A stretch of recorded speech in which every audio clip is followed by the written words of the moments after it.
ಅರ್ಕನು ಪೃಥ್ವಿಯನ್ನು ಬೀಳ್ಕೊಡುವ ಈ ಸಮಯದಲ್ಲಿ ಅಗಸದಿ ಕೆಮ್ಮನ ಓಕುಳಿ ಆಡಿ ನೇಸರನ ಬಂಗಾರದ ಕಿರಣಗಳು ಭೂಮಿಯನ್ನು ಅಪ್ಪೋ ಈ ಮುಸ್ಸಂಜೆಯ ವೇಳೆಯಲ್ಲಿ ಯೇಸುವಿನ ಪವಿತ್ರ ಹೃದಯಕ್ಕೆ ಅರ್ಪಿಸಿರುವ ಈ ದೇವಾಲಯದ ಭಾರತೀಯ ಕಥೋಲಿಕ ಯುವ ಸಂಘಟನೆ ಸುರತ್ಕಲ್ ಘಟಕದ ಸುವರ್ಣ ಮಹೋತ್ಸವದ ಅಂಗವಾಗಿ ಏರ್ಪಡಿಸಿದ ಪೊಯಿಟಿಕ್ 23ನೇ ಕವಿಗೋಷ್ಠಿಗೆ ತಮಗೆಲ್ಲರೂ ನನ್ನ ಋಣ್ಮಣದ ಸ್ವಾಗತ ಸ್ವಾಗತ ಸುಸ್ವಾಗತ.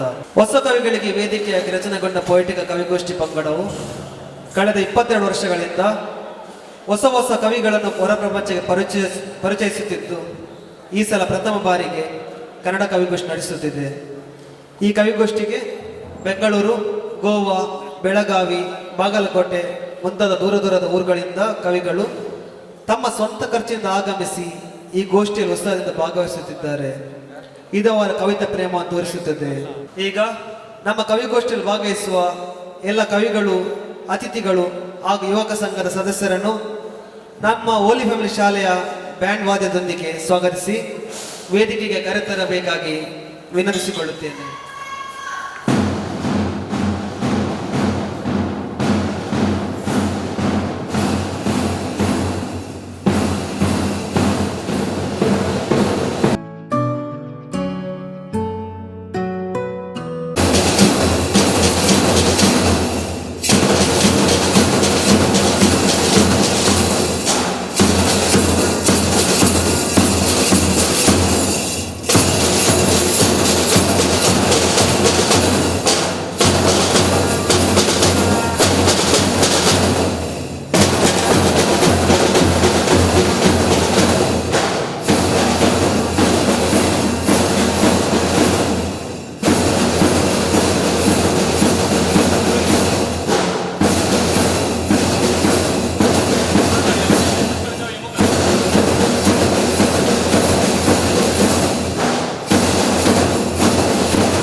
ಈಗ ಇಂದಿನ ಕಾರ್ಯಕ್ರಮದ ಅಧ್ಯಕ್ಷರಾದ ಶ್ರೀ ಮೊಹಮ್ಮದ್ ಬಡ್ಡೂರು, ಮೂಗಪ್ಪ ಗಾಳ್ಯರ, ಶ್ರೀ ನವೀನ್ ಪಿರೇರ, ಜಾರ್ಜ್ ಲಿಗೋರಿ, ಲ್ಯಾನ್ಸಿ ಸಿಕ್ವೇರ ಮತ್ತು ಯುವಕ ಸಂಚಾಲನದ ಅಧ್ಯಕ್ಷರಾದ ಸಂದೀಪ್ ಡಿಸೋಜಾ ಇವರು ವೇದಿಕೆಗೆ ಬರಬೇಕು ಕೇಳಿಕೊಳ್ಳುತ್ತಿದ್ದೇನೆ.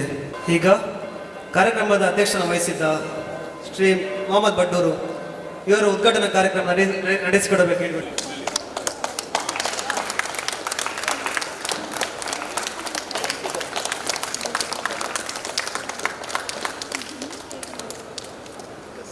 ಧನ್ಯವಾದಗಳು. ಶ್ರೀ ಮೂಗಪ್ಪ ಗಾಳ್ಯರ ಇವರು ನಮ್ಮನ್ನು ಉದ್ದೇಶಿಸಿ 2 ಮಾತುಗಳನ್ನು ಆಡಬೇಕಾಗಿ ಕೇಳಿಕೊಳ್ತೇನೆ. ಎಲ್ಲರಿಗೂ ಕರ್ನಾಟಕ ರಾಜ್ಯೋತ್ಸವದ ಶುಭಾಶಯಗಳು. ಮೊದಲನೇದು, ನಿಜವಾಗ್ಲೂ ನನಗೂ ಈ ಒಂದು ಸುಂದರ ಸಂಭ್ರಮವನ್ನು ನೋಡಿದರೆ ಅದು ತುಳುನಾಡಲ್ಲಿ ಇಷ್ಟೊಂದು ಸಂಭ್ರಮವಾಗಿರ್ತಕ್ಕಂಥ ಒಂದು ಕಾರ್ಯಕ್ರಮದಲ್ಲಿ ಕನ್ನಡದ ಕವಿಗೋಷ್ಠಿಯನ್ನು ಅದು ನವೆಂಬರ್ ತಿಂಗಳಲ್ಲಿ ಮಾಡ್ತಕ್ಕಂಥದ್ದು ಕನ್ನಡಿಗನಾದ ನನಗೆ ಹೆಮ್ಮೆಯ ವಿಷಯ. ಸುಮಾರು 2 ವರ್ಷಗಳ ಕಾಲ ಈ ಪೊಯೆಟಿಕ್ ಕವಿಗೋಷ್ಠಿ ಅಂತಂದೇಳಿ 22 ಕವಿಗೋಷ್ಠಿ ಮಾಡಿದ್ದಾರೆ. 23ನೇ ಕವಿಗೋಷ್ಠಿನ ಕನ್ನಡದ ಕವಿಗೋಷ್ಠಿ ಅದು ನವೆಂಬರ್ ತಿಂಗಳಲ್ಲಿ ಹಮ್ಮಿಕೊಂಡಿರ್ತಕ್ಕಂಥದ್ದು ತುಂಬ ಹೆಮ್ಮೆಯ ಸಂಗತಿ. ಕನ್ನಡದಲ್ಲಿ ನಾನು ನೋಡ್ತಾ ಇದ್ದೆ, ಈಗ ನನಗೆ ಭಾಷೆ ಅರ್ಥ ಆಗಲಿಲ್ಲ, ಹಿಂದೆ ನಡೆದಿರ್ತಕ್ಕಂಥ ಕವಿಗೋಷ್ಠಿ ಭಾಷೆ ಅರ್ಥ ಆಗಲಿಲ್ಲ, ಬಟ್ ಹಾವಭಾವ ತುಂಬ ಚೆನ್ನಾಗಿ ಅರ್ಥ ಆಯಿತು.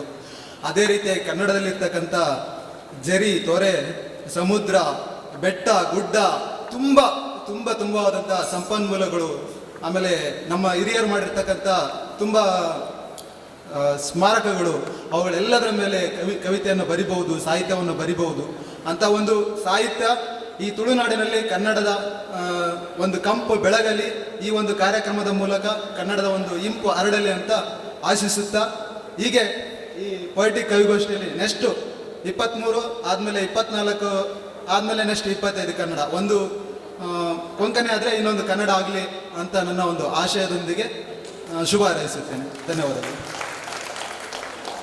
ಧನ್ಯವಾದಗಳು ಸರ್.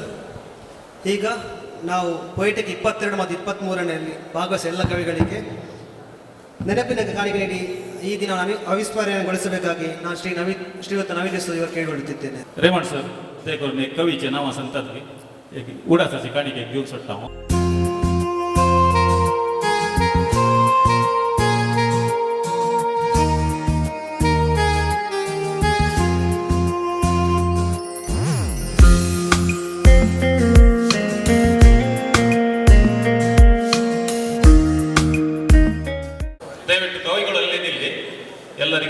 ಕಾಣಿಕೆಯನ್ನು ಕಾರ್ಯವನ್ನು ಉಗ್ರ ಸಜ್ಜೆ ಕಾಣಿದೆ ಅಗತ್ಯಗೆ ರಿಚ್ ಪೀರಿಯಡ್ ಬೇರೆ ಹೋಗಿ ದೈತ್ಯ ಬಡೂರು ಸಾಹೇಬ್ ಬಡೂರು ನೀವು ಕೂತ್ಕೊಳ್ಳಿ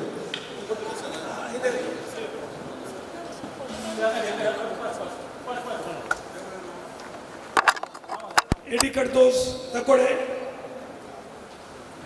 Preetha ಮಿರಂದ Valencia, Henry Mascarenas Ganimard, Maria George Pinto Kulshekar, Machamila, Priscilla Lydia Pereira Suratkal,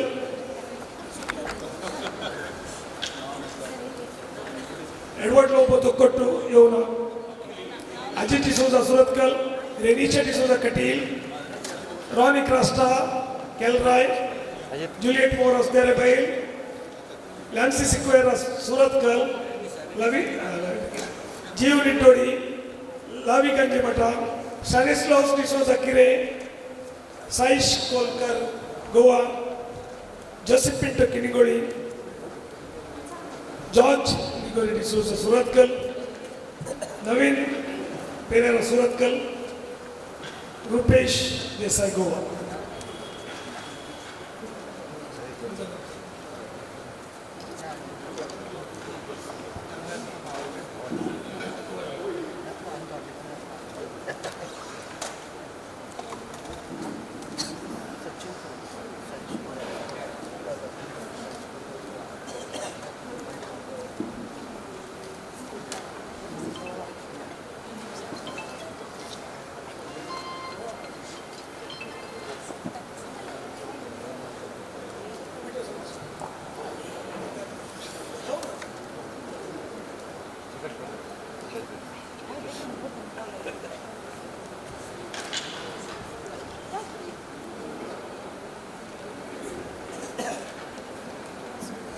ನಿಮ್ಮನೆ ಗೌದಲುಪಾಯಿ ತಿಕ್ಕ ಕನ್ನಡದ ಕವಿಗಳಾದ ಮಾರುತಿ ದಾಸಣ್ಣವರ ಬೆಳಗಾವಿ, ಹುಸೇನ್ ಕಾಟಿಪಲ್ಲ, ರಮ್ಯಾ ಕೆಜಿ ಮೂರ್ನಾಡು,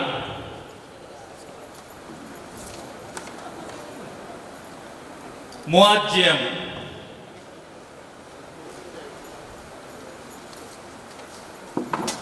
ಮುಗಪ್ಪ ಗಾಳೇರ ಹಾಗೂ ಇಂದಿನ ಅಧ್ಯಕ್ಷರಾದ ಮೊಹಮ್ಮದ್ ಬಡ್ಡೂರ್ ಅವರಿಗೆ ನಾನೇ ಕೊಡ್ತೇನೆ. ತಾಲೂಕಿನ ನೇರೆಮಜಲು ಗ್ರಾಮದ ಬಡ್ಡೂರು ಎಂಬ ಜನಿಸಿದ ಶ್ರೀ ಮೊಹಮ್ಮದ್ ಬಡ್ಡೂರು ಅವರು ಶಾಲಾ ಕಾಲೇಜು ದಿನಗಳಲ್ಲಿ ಸಾಹಿತ್ಯದ ಆಸಕ್ತಿ ಬೆಳೆಸಿಕೊಂಡವರು. ಕನ್ನಡ, ತುಳು, ಬ್ಯಾರಿ, ಅರಬಿ, ಇಂಗ್ಲಿಷ್, ಹಿಂದಿ, ಉರ್ದು, ಮಲಯಾಳಂ ಭಾಷೆಗಳಲ್ಲಿ ಪಾಂಡಿತ್ಯವುಳ್ಳವರು. ಕನ್ನಡ, ತುಳು, ಬ್ಯಾರಿ, ಹಿಂದಿ, ಉರ್ದು ಭಾಷೆಗಳಲ್ಲಿ ಸಾಹಿತ್ಯ ಕೃಷಿ ಮಾಡಿದ್ದಾರೆ. ಲೇಖನ, ಕತೆ, ಕವನ, ಚುಟುಕು, ಗೀತೆ, ನಾಟಕ, ಗಜಲ್, ಹಿಂದಿ, ಉರ್ದು, ಶಾಯರಿ ಹೀಗೆ ಸಾಹಿತ್ಯದ ಎಲ್ಲ ಪ್ರಕಾರಗಳನ್ನು ಬರೆದಿರುವ ಇವರು ಖ್ಯಾತ ಬಹುಭಾಷಾ ಸಾಹಿತಿಯಾಗಿದ್ದಾರೆ. ಇವರ ಕಮ್ಮನೆ ಎಂಬ ಬ್ಯಾರಿ ಕವನ ಸಂಕಲನ, ಬಡ್ಡೂರರ ಸದ್ದು ಎಂಬ ಕನ್ನಡ ಕವನ ಸಂಕಲನ, ಸಿಡಿಲು ಎಂಬ ಕನ್ನಡ ಲೇಖನ ಸಂಕಲನ ಪ್ರಕಟವಾಗಿದೆ. ಸುಮಾರು 1600ಕ್ಕಿಂತಲೂ ಹೆಚ್ಚು ಕವಿಗೋಷ್ಠಿ ಭಾಗವಹಿಸಿ ವಿವಿಧ ಭಾಷೆಗಳಲ್ಲಿ ಕವನಗಳನ್ನು ಮಂಡಿಸಿದ ಖ್ಯಾತಿಯನ್ನು ಹೊಂದಿರುವವರು. ಕೆಲ ವರ್ಷಗಳ ಹಿಂದೆ ಕೇರಳದ ನಡೆದ ಸುಮಾರು 17 ಭಾಷೆಗಳನ್ನು ಒಳಗೊಂಡ ಅಖಿಲ ಭಾರತ ಬಹುಭಾಷಾ ಕವಿಗೋಷ್ಠಿಯ ಅಧ್ಯಕ್ಷತೆ ಸಹಿತ ಕರ್ನಾಟಕ ವಿವಿಧ ಜಿಲ್ಲೆಗಳಲ್ಲಿ ಅಲ್ಲದೆ ಮಹಾರಾಷ್ಟ್ರ, ಗೋವಾ ರಾಜ್ಯದ ಬೇರೆ ಬೇರೆ ಪ್ರದೇಶಗಳಲ್ಲಿ ನಡೆದ ಹೆಚ್ಚಿನ ಕವಿಗೋಷ್ಠಿಯ ಅಧ್ಯಕ್ಷತೆ ವಹಿಸಿದ ಕೀರ್ತಿ ಹೊಂದಿದ್ದಾರೆ. ಉರ್ದುವಿನಲ್ಲಿ ಹೊರಬಂದ ಹಿಂದೂಸ್ತಾನ್ ಎಂಬ ದೇಶಭಕ್ತಿ ಗೀತೆಗಳ ಆಡಿಯೋ ಸಿಡಿಯ ನಿರ್ಮಾಪಕರಾಗಿರುವ ಇವರು ಅಂದರಾಜ ಪ್ಯಾರೆ ಬಚ್ಚೆ ಎಂಬ ವಿಡಿಯೋ ಆಲ್ಬಮ್ನ ನಿರ್ದೇಶಕರಾಗಿದ್ದಾರೆ. ತೂಫಾನ್, ನಾನು ಪೆನ್ನಲ್ಲೇ, ತಲೆಸಿಂಗಾರ ಎಂಬ ಬ್ಯಾರಿ ಗೀತೆಗಳ ಧ್ವನಿಸುರುಳಿ ಅವು ಕಿನಾದಿ ಎಂಬ ಬ್ಯಾರಿ ಗಜಲ್ ಆಡಿಯೋ ಸಿಡಿಯನ್ನು ಹೊರತಂದಿದ್ದಾರೆ. ಬಡ್ಡೂರವರು ಸಾಹಿತಿ ಮಾತ್ರವಾಗಿರದೆ ಅವರು ಉತ್ತಮ ನಟರು ಆಗಿದ್ದಾರೆ. ಹಬ್ಬ ಮತ್ತು ಮುಸಾಫಿರ್ ಎಂಬ ಬ್ಯಾರಿ ಚಲನಚಿತ್ರಗಳಲ್ಲಿ ಮುಖ್ಯ ಪಾತ್ರ ನಿರ್ವಹಿಸಿರುವ ಇವರು ಕನ್ನಡ, ತುಳು, ಬ್ಯಾರಿ ಭಾಷೆಗಳಲ್ಲಿ ಒಟ್ಟು 8 ಚಲನಚಿತ್ರ ನಡೆಸಿದ್ದಾರೆ. ಇವರ ಸಾಧನೆಯನ್ನು ಗುರುತಿಸಿ ಮುಂಬೈ ಪ್ರತಿಷ್ಠಿತ ರಂಗ ಮಿಲನ್ ಸಂಸ್ಥೆಯವರಿಗೆ ಅಭಿನವ್ ದ್ರೋಣಾಚಾರ್ಯ ಹಾಗೂ ಶಿಕ್ಷಕರ ಪ್ರತಿಭಾ ಪರಿಷತ್ ಬೆಳಗಾವಿ ಘಟಕ ಕನ್ನಡ ಕಬೀರ ಎಂಬ ಬಿರುದು ನೀಡಿ ಗೌರವಿಸಿದೆ. ಕರ್ನಾಟಕ ಬ್ಯಾರಿ ಸಾಹಿತ್ಯ ಅಕಾಡೆಮಿಯು ಗೌರವ ಪ್ರಶಸ್ತಿ ನೀಡಿ ಸನ್ಮಾನಿಸಿದೆ. ಸರ್, ತಮಗೆ ಮಗದೊಮ್ಮೆ ಸ್ವಾಗತ ಕೋರುತ್ತೇನೆ ಮತ್ತು ಮುಂದಿನ ಕವಿಗೋಷ್ಠಿಯನ್ನು ತಾವು ನಡೆಸಬೇಕು ಕೇಳಿಬಿಡುತ್ತಿದ್ದೇನೆ. ಭಾರತೀಯ ಕ್ಯಾಥೋಲಿಕ್ ಯುವಜನ ಸಂಘ ಹಾಗೂ ಪೊಯಿಟಿಕ ಆಯೋಜಿಸಿರುವ ಕಾರ್ಯಕ್ರಮಕ್ಕೆ ಬಂದು ಸೇರಿದಂತಹ ಎಲ್ಲ ಕವಿಗಳಿಗೂ ಕಿವಿಗಳಿಗೂ ನನ್ನ ಮೊದಲ ನಮನ. ಇದೀಗ ನಾವು ಹೆಚ್ಚು ಮಾತನಾಡದೆ ನಾವು ಕವಿಗಳಿಂದ ಆರಂಭಿಸಲಿಕ್ಕೆ ಹೋಗ್ತಾ ಇದ್ದೇವೆ. ಮೊದಲ 4 ಮಂದಿ ನಮ್ಮ ಹುಸೇನ್ ಗಾಡಿಪಲ್ಲ, ಮುಹಾದ್, ಆಮೇಲೆ ಲವಿನಾ ಫೆರ್ನಾಂಡಿಸ್, ಮಾರುತಿದಾಸನ್ ಅವರು 4 ಮಂದಿ ವೇದಿಕೆಗೆ ಬರಬೇಕಾಗಿ ನಾನು ಕೇಳ್ಕೊಳ್ತೇನೆ.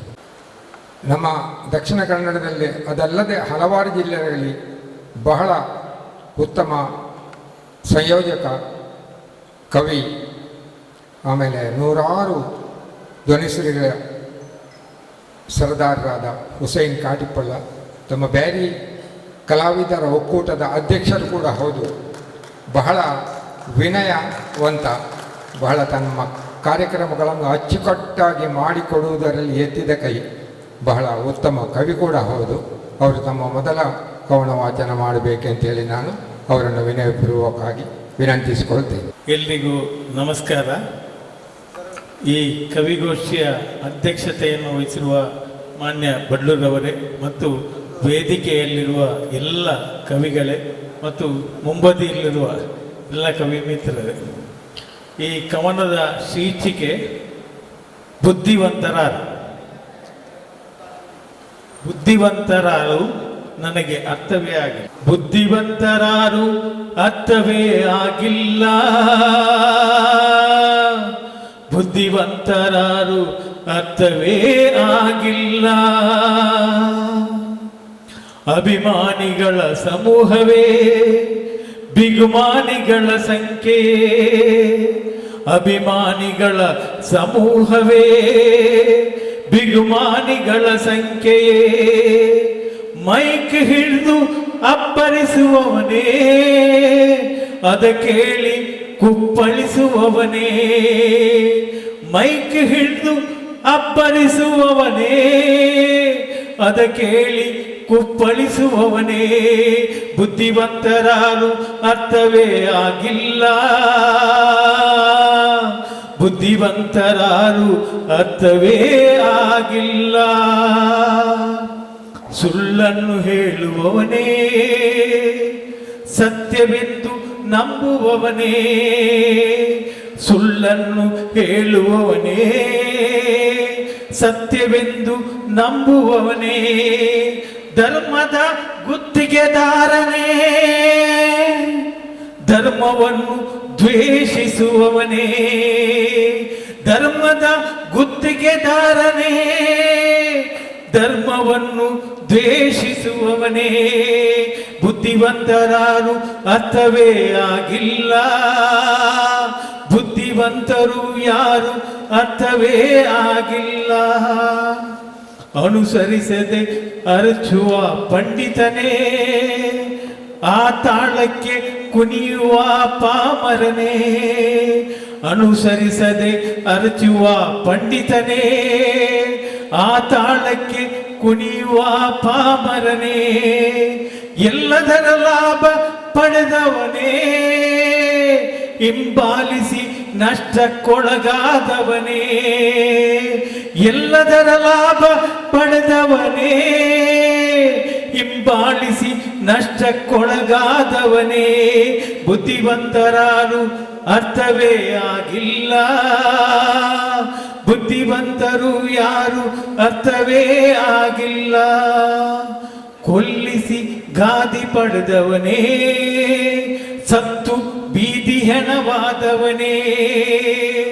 ಕೊಲ್ಲಿಸಿ ಗಾದಿ ಪಡೆದವನೇ, ಸತ್ತು ಬೀದಿ ಹೆಣವಾದವನೇ. ಕೊಂದು ಜೈಲು ಸೇರಿದವನೇ, ನೊಂದು ಮೌನವಾದವನೇ. ಕೊಂದು ಜೈಲು ಸೇರಿದವನೇ, ನೊಂದು ಮೌನವಾದವನೇ. ಬುದ್ಧಿವಂತರು ಯಾರು ಅರ್ಥವೇ ಆಗಿಲ್ಲ, ಬುದ್ಧಿವಂತರು ಯಾರು ಅರ್ಥವೇ ಆಗಿಲ್ಲ. ಧನ್ಯವಾದಗಳು. ಬುದ್ಧಿವಂತರ ಜಿಲ್ಲೆಯಲ್ಲಿ ಬುದ್ಧಿವಂತನಾರು ಎಂಬುದಾಗಿ ಬುದ್ಧಿವಂತರಾದ ನಮ್ಮ ಹುಸೇನ್ ಕಾಟಿಪ್ಪಳವರವರು ಒಂದು ಪ್ರಶ್ನೆ ಹಾಕಿದರು, ಅರ್ಥವೇ ಆಗಿಲ್ಲ ಅಂತೇಳಿ. ಆದರೆ ನಮಗೀಗ ಅರ್ಥ ಆಯಿತು, ನಾವೆಲ್ಲರೂ ಅರ್ಥ ಮಾಡಿಕೊಳ್ಳಬೇಕು ಎಂಬುದರ ಮೂಲಕ ನಾನು ಇಂಥ ಒಂದು ಒಳ್ಳೆಯ ಕವಿತೆಯನ್ನು ರಾಗಬದ್ಧವಾಗಿ ಹಾಡಿದಂತಹ ಹುಸೇನ್ ಕಾಟಿಪ್ಪಳ್ಳರಿಗೆ ಅಭಿನಂದನೆಯನ್ನು ಸಲ್ಲಿಸ್ತಾ, ಇನ್ನು ಎರಡನೇ ಕವಿ ಮಾರುತಿ ದಾಸಣ್ಣನವರು. ದೂರದ ಬೆಳಗಾವಿಯ ಇವರು ಒಂದು ಕವನ ಸಂಕಲನ ಮತ್ತು 2 ಕಥಾ ಸಂಕಲನವನ್ನು ಹೊರತಂದಿದ್ದಾರೆ. ವೃತ್ತಿಯಲ್ಲಿ ಶಿಕ್ಷಕ, ಪ್ರವೃತ್ತಿಯಲ್ಲಿ ಸಾಹಿತಿ. ಬಹಳ ಉತ್ತಮ ಸಾಹಿತಿ ಕೂಡ ಎಂದು ಬೆಳಗಾವಿ ಜಿಲ್ಲೆಯಲ್ಲಿ ನಾನು ಬಹಳ ಪರಿಚಿತ. ಅಲ್ಲಿಗೆ ಮೂಡಲಗಿಯವರು, ಮೂಡಲಗಿಯಲ್ಲೂ ಬಹಳ ಪ್ರೋಗ್ರಾಮ್ ಕೊಟ್ಟಂಥವರು. ನನಗೆ ಅವರ ಬಗ್ಗೆ ಗೊತ್ತು, ಒಳ್ಳೆಯ ಕವಿತೆ. ಅವರು ತಮ್ಮ ಕವನವನ್ನು ಮಂಡಿಸಬೇಕಾಗಿ ನಾನು ವಿನಂತಿಸಿಕೊಳ್ತೇನೆ. ಕವಿಗೋಷ್ಠಿಯ ಅಧ್ಯಕ್ಷರೇ ಹಾಗೂ ವೇದಿಕೆಯ ಮೇಲೆ ಮತ್ತು ವೇದಿಕೆಯ ಮುಂಭಾಗದಲ್ಲಿ ಆಸೀನರಾದ ನನ್ನ ಸಹ ಕವಿ ಕವಯಿತ್ರಿಯರೇ ಹಾಗೂ ಕವಿತೆಯ ಅಭಿಮಾನಿ ಬಂಧುಗಳೇ, ನಾನು ಓದಲಿರುವ ಕವಿತೆ ಅವಳ ಗದ್ದದ ಹಚ್ಚೆ. ಕಿತ್ರೂ ಬರಲ್ಲ, ಕೂತು ಹತ್ರೂ ಬರಲ್ಲ. ಕಿತ್ರೂ ಬರಲ್ಲ, ಕೂತು ಹತ್ರೂ ಬರಲ್ಲ. ಇದು ಒಂದು ಜನಪದ ಒಗಟು. ಆಕೆ ಟ್ರೇಯಲ್ಲಿ ತಂದ ಚಹದ ಕಪ್ಪುಗಳೇಕೋ ನಡುಗುತ್ತಿದ್ದವು. ಆಕೆ ಟ್ರೇಯಲ್ಲಿ ತಂದ ಚಹದ ಕಪ್ಪುಗಳೇಕೋ ನಡುಗುತ್ತಿದ್ದವು. ನಡುಗುತ್ತಿದ್ದುದು ಕಪ್ಪೋ ಅವಳ ಕೈಯೋ? ನಡುಗುತ್ತಿದ್ದುದು ಕಪ್ಪೋ ಅವಳ ಕೈಯೋ ಅಥವಾ ನನ್ನ ಬಗೆಯೋ? ಯಾವುದನ್ನು ಗೆರೆ ಎಳೆದು ವಿಭಜಿಸಲಾಗದ ದಡ್ಡ ವಿದ್ಯಾರ್ಥಿಯ, ಯಾವುದನ್ನು ಗೆರೆ ಎಳೆದು ವಿಭಜಿಸಲಾಗದ ದಡ್ಡ ವಿದ್ಯಾರ್ಥಿಯ ಗೊಂದಲದಲ್ಲಿದ್ದಾಗಲೇ ಸಂಧಿಸಿದವು ಕಣ್ಣು. ಹೊಸದಾಗಿ ಹುಡುಗಿ ನೋಡಲು ಹೋಗಿದ್ದೆಂದುಕೊಂಡಿರಾ? ಹೌದು, ನೋಡಿದ್ದು ಹುಡುಗಿಯನ್ನೇ, ಆದರೆ ಬಾಲ್ಯದ ಗೆಳತಿಯನ್ನು. ಇಬ್ಬರು ಆ ಹುಡುಗಾಟದ ಹುದುಲೊಳಗೆ ಜಾರತೊಡಗಿದವರು. ಇಬ್ಬರು ಆ ಹುಡುಗಾಟದ ಹುದುಲೊಳಗೆ ಜಾರತೊಡಗಿದವರು. ಏನಾಯಿತು ಎಂಬ ಅವನ ರಕ್ಕಸ ಪ್ರಶ್ನೆಗೆ ಬೆಚ್ಚಿಬಿದ್ದೆವು. ಏನಾಯಿತು ಎಂಬ ಅವನ ರಕ್ಕಸ ಪ್ರಶ್ನೆಗೆ ಬೆಚ್ಚಿ ಎದ್ದೆವು. ಸಣ್ಣಗೆ ಬೆವೆತ ನಾನು ಕರ್ಚೀಫು ತೆಗೆದೆ. ಸಣ್ಣಗೆ ಬೆವೆತ ನಾನು ಕರ್ಚೀಫು ತೆಗೆದೆ. ಆಕೆಯ ಅದೇ ಆ ಮುತ್ತುಗಳ ಹೋಳಾಗಿಸಿ ಜೋಡಿಸಿದಂಥ ಬೆಳ್ಳಿನಗು. ಆಕೆಯ ಅದೇ ಆ ಮುತ್ತುಗಳ ಹೋಳಾಗಿಸಿ ಜೋಡಿಸಿದಂಥ ಬೆಳ್ಳಿನಗು. ಗುಳಿ ಬೀಳುವ ಗೋಧಿ ಕೆನ್ನೆಗಳು. ಗದ್ದದ ಮೇಲೆ ಅದೇ ಆ ಹಸಿರು ಹಚ್ಚೆ. ಗದ್ದದ ಮೇಲೆ ಅದೇ ಆ ಹಸಿರು ಹಚ್ಚೆ. ಬದಲಾದುದಿಷ್ಟೇ ಹಚ್ಚಿದ ಡೈ ತೊಳೆದು ನರೆತ ಕೂದಲ ಹಾದಿ. ಹಚ್ಚಿದ ಡೈ ತೊಳೆದು ನರೆತ ಕೂದಲ ಹಾದಿ. ಬೈತಲೆಯ ಎರಡೂ ಬದಿ. ಕಾಲ ನಿರ್ದಯವಾಗಿ ನಡೆದಾಡಿದ ಗುರುತು. ಸ್ಥೂಲವಾದ ಕಾಯ. ಏನಾಯಿತು? ಅವ ಮತ್ತೆ ಕೇಳಿದ. ಏನಾಯಿತು? ಅವ ಮತ್ತೆ ಕೇಳಿದ. ಆಕೆ ಅರುಳು ಹುರಿದಂತೆ ಮಾತಾಡಿದಳು. ಅವನ ಕೆಲಸ, ಸಂಬಳ, ಮಗನ ಮಾರ್ಕ್ಸು, ಮಗಳ ಜಾಣ್ಮೆ. ಅವಳು ಅರುಳು ಹುರಿದಂತೆ ಮಾತಾಡಿದಳು. ಅವನ ಕೆಲಸ, ಸಂಬಳ, ಮಗನ ಮಾರ್ಕ್ಸು, ಮಗಳ ಜಾಣ್ಮೆ, ಆಸ್ತಿ ಪಾಸ್ತಿ ಇತ್ಯಾದಿ. ನನಗೇನೂ ತಿಳಿಯಲಿಲ್ಲ. ಬಹುಶಃ ನಾನೇನು ಕೇಳಿಸಿಕೊಳ್ಳಲಿಲ್ಲ.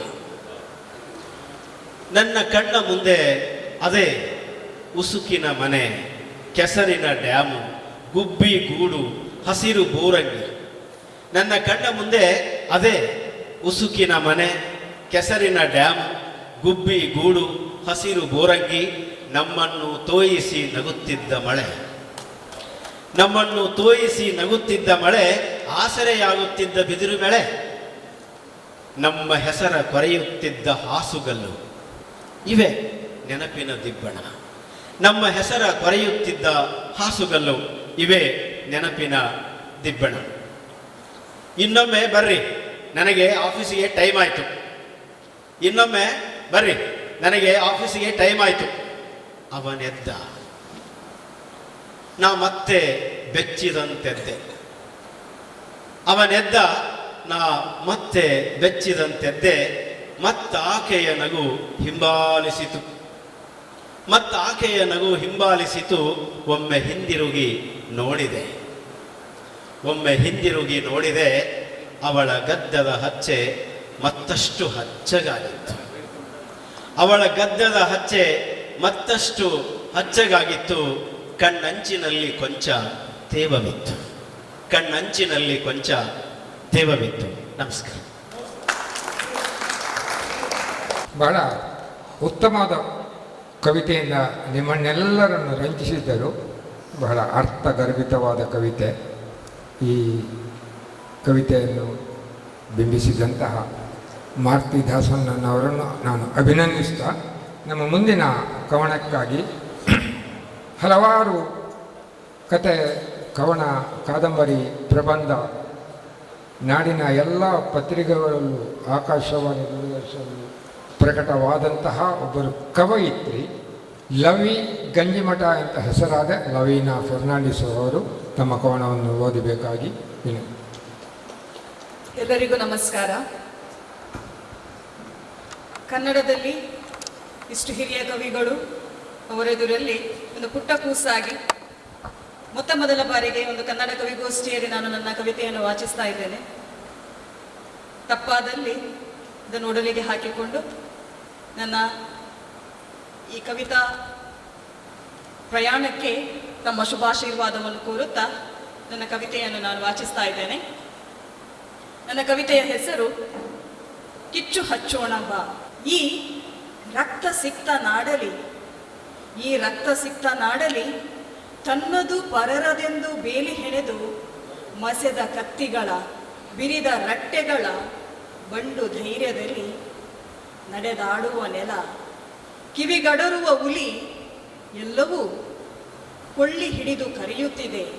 ಬಾ ಕಿಚ್ಚು ಹಚ್ಚೋಣ, ಬಾ ಕಿಚ್ಚು ಹಚ್ಚೋಣ ಅಂತಿರುವಾಗ ಪ್ರಾಣ ಬಿಡುವ ಮೊದಲು ಕರುಳ ಕುಡಿಯ ಕರೆಗೆ ಹಾತೊರೆಯುವ ದೃಷ್ಟಿ ಕಮರಿದ ಮುದಿ ಜೀವದ ಭಾರ ತಾಳಲಾರದೆ ಸ್ವಲ್ಪ ಸ್ವಲ್ಪವೇ ಹೊಸ್ತಿಲಿಯಿಂದ ಆಚೆಗೆ ಜರುಗುವ ಬಡಕಲು ದೇಹದ ಪಕ್ಕದಲ್ಲಿ ನಿಂತು ಸಾಂತ್ವನ ಹೇಳಲೇನು?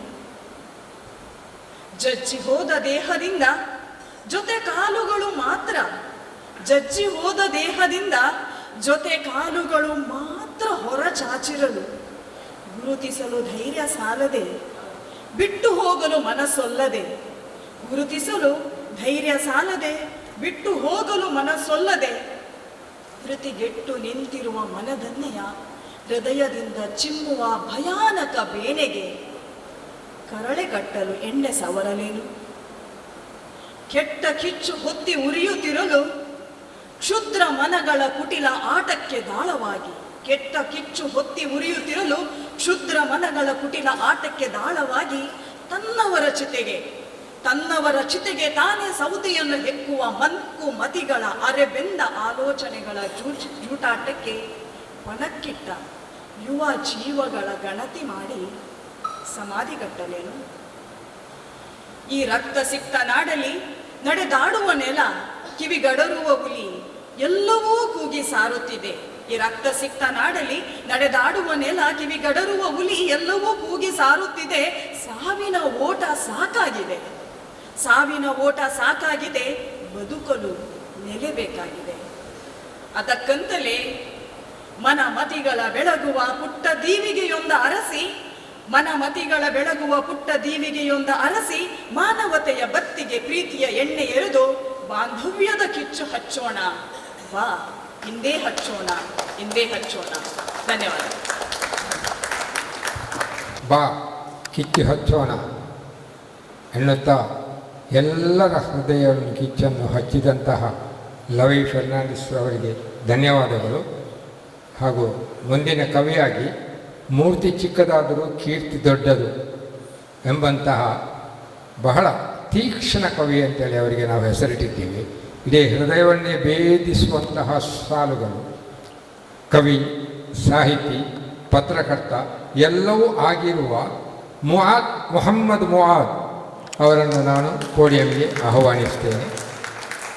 ಎಲ್ರಿಗೂ ನಮಸ್ಕಾರ. ನನ್ನಷ್ಟೇ ಸಣ್ಣ ಒಂದು ಕವಿತೆಯನ್ನು ವಾಚನ ಮಾಡ್ತೇನೆ. ಸೊ ಕವಿತೆಯ ಶೀರ್ಷಿಕೆ ಬೀಡಿ. ಬೀಡಿ ಬೀಡಿ ಕಟ್ಟುತ್ತಲೇ ಕನಸು ಕಟ್ಟುವುದು ಅಷ್ಟು ಸುಲಭವಲ್ಲ.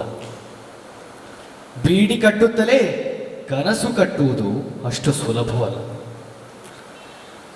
ಜೀವನ ಕೊಟ್ಟ ಬೀಡಿಯನ್ನು ಅಮ್ಮ ತೆಗಳತೊಡಗಿದ್ದು ಮಗನ ಕೊಠಡಿಯ ಕಿಟಕಿಯಂಚಲ್ಲಿ ಹೊಗೆಯಾಡಿದಾಗ.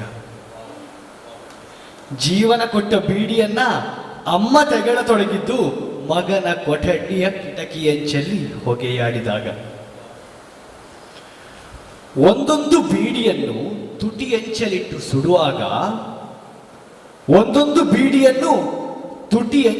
ಸುಡುವಾಗ ಕಟ್ಟಿದವಳ ಕೈ ತಣ್ಣಗಿರಲಿ ಎಂದಷ್ಟೇ ಪ್ರಾರ್ಥಿಸುತ್ತೇನೆ.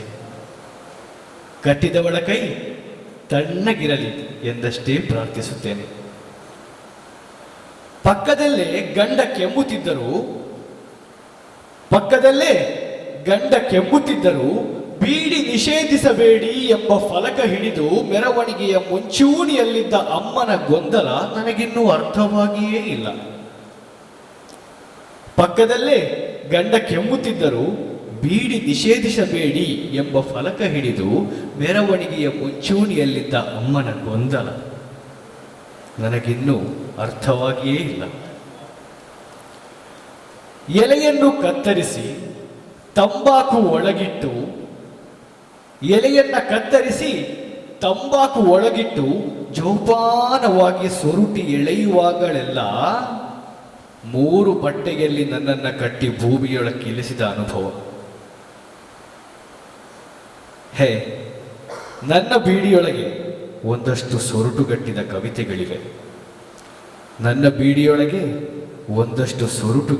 ಕವಿತೆಗಳಿವೆ. ಬೇಡ ಬಿಡಿ, ಅವು ತಂಬಾಕಿಗಿಂತಲೂ ಅಪಾಯಕಾರಿ. ಧನ್ಯವಾದ. ಕೇಳಿದಿರಲ್ಲ, ಅವರ ಆ ಬೀಡಿಯ ಸುರುಟಿನೊಳಗೆ ನಮ್ಮನ್ನೆಲ್ಲರನ್ನು ತುರುಕಿಸಿ ಸುರುಟಿದಂತಹ ಆ ಫರೀದಲ್ಲ, ಅದು ಅದ್ಭುತ. ಅದಕ್ಕಾಗಿ ನಾನು ಅವರಿಗೆ ಧನ್ಯವಾದವನ್ನು ಹೇಳುತ್ತಾ ಈ ಒಂದು ಸೆಕ್ಷನ್ ಆಯಿತು. ಇನ್ನು ಮುಂದಿನ ಸೆಕ್ಷನ್ಗೆ ನಮ್ಮ ನವೀನ್ ಪಿ, ಜೋಸಿಪಿಂಟು, ಆಮೇಲೆ ಮುರುಗಪ್ಪ, ರಮ್ಯಾ ಇವರು ಬರಬೇಕಾಗಿ ನಾನು ಕೇಳಿಕೊಳ್ತಿದ್ದೇನೆ. ಇದೆಲ್ಲರ ಮಧ್ಯೆ ನಾನು ನಮ್ಮ ಉಪಮೇಯರ್ ಆಗಿದ್ದರು ಬಶೀರ್ ಬೈ ಕಂಪಾಡಿ ನಮ್ಮ ಕಾರ್ಯಕ್ರಮಕ್ಕೆ ಬಂದಿದ್ದಾರೆ. ನಾವು ಅವರನ್ನು ಗುರುತಿಸ್ತಾ ಇದ್ದೇವೆ. ಒಂದು ಅದ್ಭುತ ಕವಿ ಅಂತಲೇ ಹೇಳ್ಬೋದು. ಅವರ ಪರಿಚಯ ಇಲ್ಲದವರು ಯಾರಿಲ್ಲ ನಾಡಿನೆಲ್ಲ ಪತ್ರಿಕೆಗಳಲ್ಲೂ ಇದರಲ್ಲೂ. ಅವರು ಬಹಳ ಹೆಸರುವಾಸಿ ಕೂಡ, ಬಹಳ ಅದ್ಭುತವಾದ ಕವಿ ಕೂಡ ಹೌದು. ಅವರು ನಾನೀಗ ಯಾಕೆಂದರೆ ಬಹಳ ಸಮಯ ದಾಟಿ ಹೋಗಿದೆ, ಹೆಚ್ಚಾಗಿ ಯಾರನ್ನೂ ನಾನು ಪರಿಚಯ ಮಾಡಲಿಕ್ಕೆ ಹೋಗಿದ್ದೆ. ಯಾಕೆಂದರೆ ಎಲ್ಲ ನಿಮಗೆ ಪರಿಚಯ ಇದ್ದವರೇ. ಅವರು ತಮ್ಮ ಕವನವನ್ನು ವಾಚಿಸಬೇಕಾಗಿ ನಾನು ಅವರನ್ನು ವಿನಂತಿಪೂರ್ವಕ ಪೋಡಿಯಂಗೆ ಕರೆಯಿದ್ದೆ. ಕವಿಗೋಷ್ಠಿಯ ಅಧ್ಯಕ್ಷರಾದ ಮೊಹಮ್ಮದ್ ಬಡ್ಡೂರ್ ಅವರೇ ಹಾಗೂ ಎಲ್ಲ ಆತ್ಮೀಯ ಕವಿಗಳಿಗೆ ಕಠಿಣವಾದ ಹೃದಯಕ್ಕೆ ತಾಗುವಂಥ ಕವಿತೆಗಳನ್ನು ನೀವು ಕೇಳಿದ್ದೇವೆ. ನಾವು ನಮ್ಮ ಸಮಾಜದವರು. ನಂದು ಸ್ವಲ್ಪ ಪ್ರೀತಿಯ ಬಗ್ಗೆ ಇರಲಿ ಅಂತ ಸ್ವಲ್ಪ ಚುಟುಕುಗಳನ್ನು ತಂದಿದ್ದೇನೆ. ಅದನ್ನು ನಿಮಗೆ ವಾಚಿಸಲಿಕ್ಕೆ ಬರುತ್ತೆ. ಕವಿತೆಗಳು ಹೇಗಿರ್ಬೇಕಂತ ನನ್ನ ಲೆಕ್ಕದಲ್ಲಿ ಕವಿತೆಗಳು ಇರಬೇಕು ಹೃದಯದಂತೆ. ಆ ಹೃದಯವನ್ನು ಯಾರದೋ ಎದೆಯಿಂದ ತೆಗೆದು ಇನ್ಯಾರದೋ ಎದೆಯಲ್ಲಿ ಜೋಡಿಸಲು ಸಣ್ಣ ಪೆಟ್ಟಿಗೆಯಲ್ಲಿ ಹಾಕಿ ಆಂಬ್ಯುಲೆನ್ಸ್ನಲ್ಲಿ ಕೊಂಡೋಗುವಾಗ ಆ ಹೃದಯದೊಂದಿಗೆ ಎಲ್ಲರ ಹೃದಯಗಳು ಬಿಡಿತೇವಲ್ಲ, ಆಗಿರಬೇಕು ಕವಿತೆಗಳು. ಪ್ರೀತಿಯ ಬಗ್ಗೆ ಒಂದು ಕ್ಷಣದಲ್ಲಿ ಪ್ರೀತಿಯಾಗಿತ್ತು. ಈಗ ಜೀವಮಾನವಿಡೀ ಸಾಕಾಗುವುದಿಲ್ಲ ಅದನ್ನು ಮರೆಯಲು. ಒಂದು ಕ್ಷಣದಲ್ಲಿ ಪ್ರೀತಿಯಾಗಿತ್ತು, ಈಗ ಇಡೀ ಜೀವಮಾನ ಸಾಕಾಗುವುದಿಲ್ಲ ಅದನ್ನು ಮರೆಯಲು. ನಿನ್ನ ಒಂದು ಕ್ಷಣ ನೋಡಿದ್ದೆ, ನಿನ್ನ ಒಂದೇ ಕ್ಷಣ ನೋಡಿದ್ದೆ, ಅದೆಂಥ ಅಪರಾಧವಾಯಿತು ನೋಡಿ. ನಿನ್ನ ಒಂದು ಕ್ಷಣ ನೋಡಿದ್ದೆ, ಅದೆಂಥ ಅಪರಾಧವಾಯಿತು ನನ್ನ. ಈಗ ಜೀವಾದಿ ಸಜೆ ನಿನ್ನ ನೆನಪಿದ್ದು, ಈಗ ಜೀವಾದಿ ಸಜೆ ನಿನ್ನ ನೆನಪಿದ್ದು. ಪ್ರೀತಿ ಕೊಡುವುದಾದರೆ ಹೂವಿನಂತೆ ಕೊಡು, ಪ್ರೀತಿ ಕೊಡುವುದಾದರೆ ಹೂವಿನಂತೆ ಕೊಡು. ಹೂ ನೋಡು, ಮದುವೆ ಮಂಟಪದಲ್ಲೂ ಕಂಗೊಳಿಸುತ್ತದೆ, ಮರಣ ಪೆಟ್ಟಿಗೆ ಮೇಲೂ ಹರಡುತ್ತದೆ. ಮದುವೆ ಮಂಟಪದಲ್ಲೂ ಕಂಗೊಳಿಸುತ್ತದೆ, ಮರಣದ ಪೆಟ್ಟಿಗೆಯ ಮೇಲೂ ಹರಳುತ್ತದೆ. ನಿನ್ನ ನೋಡದಿರುತ್ತಿದ್ದರೆ ಅದೆಷ್ಟು ಒಳ್ಳೆದಿತ್ತು, ನಿನ್ನ ನೋಡದಿರುತ್ತಿದ್ದರೆ ಅದೆಷ್ಟು ಒಳ್ಳೆದಿತ್ತು. ನಿನ್ನ ನೆನಪಲ್ಲಿ ಬದುಕುವುದಾದರೂ ತಪ್ಪುತ್ತಿತ್ತು, ನಿನ್ನ ನೆನಪಲ್ಲಿ ಬದುಕುವುದಾದರೂ ತಪ್ಪುತ್ತಿತ್ತು. ನನ್ನ ಚಂದ್ರನನ್ನು ಅವರು ಕದ್ದೊಯ್ದರು, ನನ್ನ ಚಂದ್ರನನ್ನು ಅವರು ಕದ್ದೊಯ್ದರು. ಒಳ್ಳೆಯದಾಯಿತು, ಇಷ್ಟೊಂದು ನಕ್ಷತ್ರಗಳನ್ನು ನಾನೀಗ ನೋಡುವಂತಾಯಿತು, ಇಷ್ಟೊಂದು ನಕ್ಷತ್ರಗಳನ್ನು ನಾನಿವತ್ತು ನೋಡುವಂತಾಯಿತು. ಪಂಜರದ ಗಿಳಿಯನ್ನು ನೋಡುವಾಗ ಪಾಪ ಅನಿಸುವುದಿಲ್ಲ ಈಗ, ಪಂಜರದ ಗಿಳಿಯನ್ನು ನೋಡುವಾಗ ಪಾಪ ಎನಿಸುವುದಿಲ್ಲ ಈಗ. ನಿನ್ನ ಪ್ರೀತಿ ಪಂಜರದಲ್ಲಿನ ನಾನು ಒಂದು ಗಿಳಿಯೆಂದು ತಿಳಿದಿದೆ ನನಗೀಗ. ನಿನ್ನ ಪ್ರೀತಿ ಪಂಜರದಲ್ಲಿನ ನಾನು ಒಂದು ಗಿಳಿಯೆಂದು ತಿಳಿದಿದೆ ನನಗೀಗ. ಬಾನಲ್ಲೆ ಎಂದು ಕರೆದೆ, ಬಾನಲ್ಲೆ ಎಂದು ಕರೆದೆ, ಈಗ ಅವಳು ಬಾನಲ್ಲೆ ಕೈಗೆ ಸಿಗುತ್ತಿಲ್ಲ, ಈಗ ಅವಳು ಬಾನಲ್ಲೆ ಕೈಗೆ ಸಿಗುತ್ತಿಲ್ಲ. ಬೆಲೂನೊಂದು ಸೂಜಿಯನ್ನು ಪ್ರೀತಿಸಿ ಮದುವೆ ಆಯಿತು, ಬೆಲೂನೊಂದು ಸೂಜಿಯನ್ನು ಪ್ರೀತಿಸಿ ಮದುವೆ ಆಯಿತು. ಆಮೇಲೆ ಅವರಿಬ್ಬರು ಸುಖವಾಗಿ ಬಾಳಿದರು, ಆಮೇಲೆ ಅವರಿಬ್ಬರು ಸುಖವಾಗಿ ಬಾಳಿದರು. ಹೇಗಂತ ನನಗೆ ಕೇಳಿಬೇಡಿ. ಅವಳ ತುಟಿಯಲ್ಲಿ ಇಷ್ಟೊಂದು ಅಮಲ ಇತ್ತು, ಅವಳ ತುಟಿಯಲ್ಲಿ ಇಷ್ಟೊಂದು ಅಮಲಿತ್ತು, ಈಗ ನಾನೊಬ್ಬ ಕುಡುಕ. ಅವಳ ತುಟಿಯಲ್ಲಿ ಇಷ್ಟೊಂದು ಅಮಲಿತ್ತು, ಈಗ ನಾನೊಬ್ಬ ಕುಡುಕ. ಆಮೇಲೆ ಇನ್ನೊಂದು 2 ಕವಿತೆಗಳನ್ನು ಹೇಳಲಿಕ್ಕೆ ಇಚ್ಛೆ ಪಡ್ತೇನೆ. ಹಣ್ಣೆಲೆ ಕೇಳಿತು ಮರಕ್ಕೆ ನಾನು ಹೋಗಲೆ, ಹಣ್ಣೆಲೆ ಕೇಳಿತು ಮರಕ್ಕೆ ನಾನು ಹೋಗಲೆ, ಮರ ತಲೆ ಅಲ್ಲಾಡಿಸಿತು ಎಲೆ ಉದುರಿತು, ಮರ ತಲೆ ಅಲ್ಲಾಡಿಸಿತು ಎಲೆ ಉದುರಿತು. ಕಾಲುಗಳನ್ನು ಕೊಡವಿ ನಾನು ಹಾರಿದ ಧೂಳಿಗೇಳಿದೆ ನೀನು ಧೂಳು, ಕಾಲುಗಳನ್ನು ಕೊಡವಿ ಹಾರಿದ ಧೂಳಿಗೇಳಿದೆ ನಾನು ನೀನು ಧೂಳು, ಧೂಳು ನನಗೇಳಿತು ನಾಳೆ ನೀನು, ನಾಳೆ ನೀನು. ಕೊನೆಗೊಂದು, ಉಸಿರಿಗೆ ಹೆಸರಿಲ್ಲ ಅದು ಪ್ರಾಣ, ಉಸಿರಿಗೆ ಹೆಸರಿಲ್ಲ ಅದು ಪ್ರಾಣ, ನಮ್ಮ ನಗಲಿದರೆ ಅದು ಹೆಸರಿದ್ದರೂ ನಾವು ಹೆಣ, ನಮ್ಮ ನಗಲಿದರೆ ಅದು ಹೆಸರಿದ್ದರೂ ನಾವು ಹೆಣ. ಧನ್ಯವಾದಗಳು. ಅವಳ ತುಟಿಯ ಅಮಲಿನಿಂದ ನಾನು ಹುಡುಕನಾದೆ, ಬಾನಲ್ಲೆ ಅಂತ ಕರೆದೆ, ಈಗ ಅವಳು ಬಾನಲ್ಲೆ. ತಮ್ಮ ಚುರುಕಿನ ಮೂಲಕ ನಿಮಗೆಲ್ಲರಿಗೂ ಚುರುಕುಮಟ್ಟಿಸಿದಂತಹ ಜೋಶಿಪೀಠರವರಿಗೆ ಧನ್ಯವಾದಗಳು. ಈಗ ನಮ್ಮ ಮುಂದೆ ವೃತ್ತಿಯಲ್ಲಿ ಆರಕ್ಷಕ, ಪ್ರವೃತ್ತಿ ಸಾಹಿತ್ಯ, ಒಂದು ಕವನ ಸಂಕಲನ, 2 ಕಥಾ ಸಂಕಲನ ಹೊರಗೆ ತಂದಿದ್ದಾರೆ. ಅವರು ನಮ್ಮ ಕದ್ರಿ ಪೊಲೀಸ್ ಸ್ಟೇಷನಲ್ಲಿ ಆರಕ್ಷಕರಾಗಿರುವ ಮೂಗಪ್ಪ ಗಾಳೇರ ಬಿಜಾಪುರ ಇವರು ತಮ್ಮ ಕವನವನ್ನು ಮಂಡಿಸಬೇಕಾಗಿ ವಿನಂತಿ. ಇಲ್ಲಿ ನೆರೆದಿರತಕ್ಕಂಥ ಎಲ್ಲ ಕನ್ನಡ ಮನಸ್ಸುಗಳಿಗೆ ಮೊದಲನೇದಾಗಿ ಕರ್ನಾಟಕ ರಾಜ್ಯೋತ್ಸವ ಶುಭಾಶಯಗಳು. ಸುಮಾರು 6 ವರ್ಷಗಳ ಕಾಲ ಈ ಕವಿಗೋಷ್ಠಿಗಳಿಂದ ದೂರ ಇದ್ದೆ. ಕೇವಲ ಪತ್ರಿಕೆಗಳಲ್ಲಿ ಬರಿತಾ, ಸಾಮಾಜಿಕ ಜಾಲತಾಣಗಳಲ್ಲಿ ಬರಿತಾ ಅಷ್ಟೇ ಮಾತ್ರ ಗುರುತಿಸ್ಕೊಂಡಿದ್ದೆ. ಬಟ್ 6 ವರ್ಷಗಳ ನಂತರ ಈ ಒಂದು ಕಾರ್ಯಕ್ರಮ ನನಗೆ ಮತ್ತೆ ಕವಿಗೋಷ್ಠಿಗೆ ನವೀನ್ ಪಿರಾರ್ ಅವರು ಒದಗಿಸಿಕೊಟ್ಟಿದ್ದಾರೆ. ಅವರಿಗೆ ಮೊದಲನೇದಾಗಿ ನಾನು ಧನ್ಯವಾದಗಳನ್ನ ಹೇಳ್ತಾ ಇದ್ದೀನಿ. ಕವಿಗೋಷ್ಠಿಗೆ ಹೋಗೋಕ್ಕಾಗಲ್ಲ ಅಂತಲ್ಲ, ಬಟ್ ಸಮಯದ ಅವಕಾಶ ಭಾಳ ನಮ್ಮ ಇಲಾಖೆಯಲ್ಲಿ ಕಡಿಮೆ. ಸೊ ಹಾಗಾಗಿ ಊರದ ರಾಜ್ಯಗಳಿಂದ ಹೋಗಿ ಕವಿಗೋಷ್ಠಿಯಲ್ಲಿ ಭಾಗವಹಿಸೋಕ್ಕೆ ನನಗೆ ಸಮಯ ಅವಕಾಶ ಇರಲಿಲ್ಲ. ಬಟ್ ಇಲ್ಲಿ ಕವಿಗೋಷ್ಠಿ ಆಗೋದು ಭಾಳ ಕಡಿಮೆ. ಅಂಥ ಒಂದು ಕಡಿಮೆ ಕವಿಗೋಷ್ಠಿಯಲ್ಲಿ ಕಡಿಮೆ ಕವಿಗಳಲ್ಲಿ ನನ್ನನ್ನು ಇನ್ವೈಟ್ ಮಾಡಿ ಇದ್ದಾರಲ್ಲ, ಅದಕ್ಕೆ ನನಗೆ ತುಂಬ ಸಂತೋಷ. ನಂದೊಂದು ಕವಿತೆ ಇದೆ. ಆ ಕವಿತೆಯ ಶೀರ್ಷಿಕೆ ಬಂದು ಸ್ವಾತಂತ್ರ್ಯ ಎಂದರೇನು. ಸ್ವಾತಂತ್ರ್ಯ ಎಂದರೇನು, ಸ್ವಾತಂತ್ರ್ಯ ಎಂದರೇನು. ಆಗಸ್ಟ್ 15ರ ದಿನ ಕೇಸರಿ ಬಿಳಿ ಹಸಿರು ನಡುವೆ ತಮ್ಮ ಚಕ್ರದ ಶೋಭೆಯು ಅಲಂಕರಿಸಿದ ಜಂಡವ ಮುಗಿಲೆತ್ತರಾರಿಸಿ ಮರುದಿನ ಹಾದಿ ಬೀದಿಗಳ ಹೆಜ್ಜೆ ಕೆಳಗೆ ಒಸಕಿ ತೊಳೆಯುವುದೇ ಭೂತಾಳ. ಸ್ವಾತಂತ್ರ್ಯ ಎಂದರೇನು. ಆಗಸ್ಟ್ 15ರ ದಿನ ಕೇಸರಿ ಬಿಳಿ ಹಸಿರು ನಡುವೆ ತಮ್ಮ ಚಕ್ರದ ಶೋಭೆಯು ಅಲಂಕರಿಸಿದ ಜಂಡವ ಮುಗಿಲೆತ್ತರಾರಿಸಿ ಮರುದಿನ ಆದಿ ಬೀದಿಗಳ ಹೆಜ್ಜೆ ಕೆಳಗೆ ಒಸಕಿ ತುಳಿಯುವುದೇ ಭೂತಾಳ. ಸ್ವಾತಂತ್ರ್ಯ ಎಂದರೆ ಶ್ವೇತ ವಸ್ತ್ರಧಾರಿಗಳು ಹುತಾತ್ಮ ಪೂರ್ವಿಕ ದೇಶ ಪ್ರೇಮಿಗಳ ಕುರಿತು ಪುಂಕ ಪುಂಗುವುದೇ.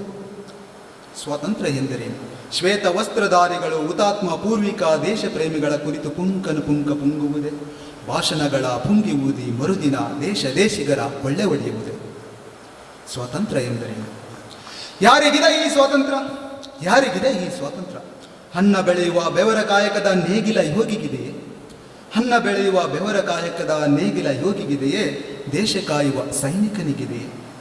ಅಂಗರಕ್ಷಕ ಪೊಲೀಸರ ಬೂಟುಲಾಟಿಗಳು ಮಾತಾಡುವ ಮಾಟದ ಸೋಜಗದ ಅರ್ಧರಾತ್ರಿ ಹೆಣ್ಣಿನ ಚಿತ್ಕಾರ ತಿರಂಗ ಜಂಡದಂತೆ ಅಪ್ಪಳಿಸುತ್ತಿದೆ.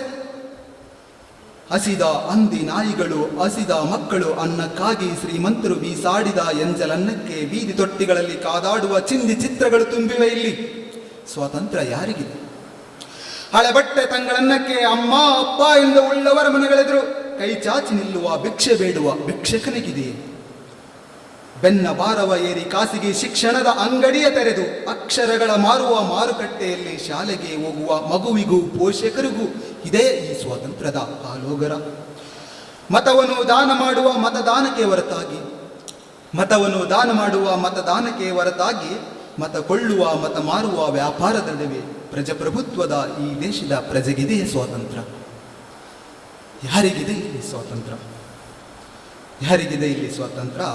ಭ್ರಷ್ಟರಿಗೆ, ಉಗ್ರ ಮನಸ್ಸುಗಳಿಗೆ, ವಂಚಕರಿಗೆ ಇರಬಹುದೆನಿಸುತ್ತದೆ ಇಲ್ಲಿ ಸ್ವಾತಂತ್ರ್ಯ. ಭ್ರಷ್ಟರಿಗೆ, ಉಗ್ರ ಮನಸ್ಸುಗಳಿಗೆ, ವಂಚಕರಿಗೆ ಇರಬಹುದೆನಿಸುತ್ತದೆ ಇಲ್ಲಿ ಸ್ವಾತಂತ್ರ್ಯ. ಅದಕ್ಕಾಗಿ ಮಾಡುತ್ತೀಯರು ಪ್ರತಿ ವರ್ಷ ತಂತ್ರ. ಇದೇ ನಮ್ಮ ದೇಶದ ಮಂತ್ರ. ಇದೇ ನಮ್ಮ ದೇಶದ ಮಂತ್ರ. ಧನ್ಯವಾದ. ಧನ್ಯವಾದಗಳು ಮುಗಪ್ಪ ಗಾಳೆ. ಬಂಗಾರದ ಪಂಜರದಲ್ಲಿ ಬಂದಿಯಾದ ಗಿಣಿಯಂತೆ ನಾವಿದ್ದೇವೆ. ನಮ್ಮ ಪಾಡನ್ನು ಅನಾವರಣಗೊಳಿಸಿದಂತಹ ಮೂಗಪ್ಪ ಗಾಳೆರವರಿಗೆ ನಾನು ನಿಮ್ಮೆಲ್ಲರ ಪರವಾಗಿ ಧನ್ಯವಾದವನ್ನು ಅರ್ಪಿಸ್ತೇನೆ. ಇನ್ನು ಮುಂದೆ ನಮ್ಮ ಮುಂದೆ ಬರುವಂತಹ ಓರ್ವ ಕವಯಿತ್ರಿ ದಾಹಗಳ ಮೈಸೂರಿದಾಗ ಕವನ ಸಂಕಲನದ ಒಡತಿ, ಗಜಲ್ ಮತ್ತು ಶಿಶುಗೀತೆಯ 2 ಸಂಕಲನಗಳು ಈಗ ತಾನೇ ಪ್ರಕಟಗೊಳ್ಳಲಿದೆ. ಆಮೇಲೆ ಬಡ್ಡೂರು ಭಾವತರಂಗದಲ್ಲಿ 2 ವರ್ಷ ಪ್ರತಿ ವಾರಕ್ಕೊಮ್ಮೆ ನಮ್ಮ ಸದಸ್ಯರಾಗಿದ್ದರು. ಉತ್ತಮ ಕವಿ, ಗಜಲ್ ಎಲ್ಲದರಲ್ಲಿ ಹಿಡಿತಾ ಇರುವಂತಹ ಒಬ್ಬ ಉತ್ತಮ ಕವಯಿತ್ರಿಯವರು. ಅವರು ತಮ್ಮ ಕವನ ವಾಚನ ಮಾಡಲಿಕ್ಕೆ ಪೋಡಿಯಂಗೆ ಹೋಗಬೇಕಾಗಿ ವಿನಂತಿಸಿಕೊಳ್ತೀನಿ. ಶುಭ ನಮನಗಳು. ನನ್ನ ಕವಿತೆಯ ಹೆಸರು ಹೇಳಲು ನನಗೂ ಒಂದು ಕತೆ ಇದೆ. ಅವರು ಹೇಳುತ್ತಾರೆ, ಈ ನದಿ ದಾಟಿದರೆ ಸಾಕು ಆಚೆಗೊಂದು ಬಯಲಿದೆ ಎಂದು. ಅವರು ಹೇಳುತ್ತಾರೆ, ಈ ನದಿ ದಾಟಿದರೆ ಸಾಕು ಆಚೆಗೊಂದು ಬಯಲಿದೆ ಎಂದು. ಅಲ್ಲೆಲ್ಲವೂ ಚಂದವಂತೆ. ಅದರ ತುಂಬ ಅಂಗಾತ ಮಲಗಿ ಬಾನ ಕಣ್ಣಿನ ಚಿತ್ರ ಬಿಡಿಸಬಹುದಂತೆ. ರವಿ, ಚಂದಿರ, ಚುಕ್ಕೆ, ಆಕಾಶಕಾಯಗಳ ಹೆಜ್ಜೆ ಅರಿಯಬಹುದಂತೆ. ಹಾರೋ ಹಕ್ಕಿಗಳ ಪಕ್ಕೆ ಬೇನೆಗೆ ಕಾರಣ ತಿಳಿಯಬಹುದಂತೆ. ಹಾರೋ ಹಕ್ಕಿಗಳ ಪಕ್ಕೆ ಬೇನೆಗೆ ಕಾರಣ ತಿಳಿಯಬಹುದಂತೆ. ಹೀಗೆ ಏನೇನೋ ಹೇಳುತ್ತಾರೆ. ಮತ್ತಿವರು ಹೇಳುತ್ತಾರೆ, ಈ ನದಿ ದಾಟಿದರೆ ಸಾಕು ಆಚೆಗೊಂದು ಕಾಡಿನ ದಾರಿ ಇದೆ ಎಂದು. ದಿನವೂ ನೆರಳನ್ನೇ ಕುಡಿಸಿ ಬಿಸಿಲು ಮಳೆಗೆ ಕೊಡೆ ಹಿಡಿಯುವ ದೊಡ್ಡ ಕೊಂಬೆಗಳಂತೆ. ಹೆಜ್ಜೆಗಳನ್ನು ಸೋಲ ಬಿಡದ ಹಸಿರು ಕಿರಣಗಳಂತೆ. ನಿಲ್ಲದ ಹಕ್ಕಿಗೊರಳ ಹಾಡುಗಳನ್ನು ಕೇಳಬಹುದಂತೆ. ಹಾಗೆ ಏನೇನೋ ಹೇಳುತ್ತಾರೆ. ನನ್ನೊಳಗಿನ ನದಿ, ಕಾಡು, ಬಯಲಿನ ಕಥೆಗಳನ್ನು ಕೇಳಿದ ಹಕ್ಕಿಗಳೆಲ್ಲ ಎತ್ತ ಹಾರಿದವೋ? ನನ್ನೊಳಗಿನ ನದಿ, ಕಾಡು, ಬಯಲಿನ ಕಥೆಗಳನ್ನು ಕೇಳಿದ ಹಕ್ಕಿಗಳೆಲ್ಲ ಎತ್ತ ಹಾರಿದವೋ? ಧನ್ಯವಾದಗಳು.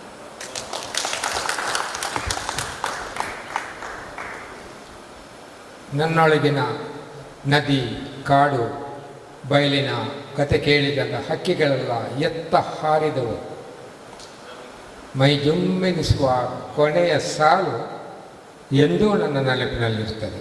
ಬಹಳ ಉತ್ತಮವಾದ ಕವಿತೆಯನ್ನು ಮಂಡಿಸಿದಂತಹ ರಮ್ಯರವರಿಗೆ ಧನ್ಯವಾದವನ್ನು ಸಮರ್ಪಿಸ್ತಾ, ಈಗ ಕೊನೆಯ ಕವಿ ಅಂತ ಹೇಳ್ಬೋದು.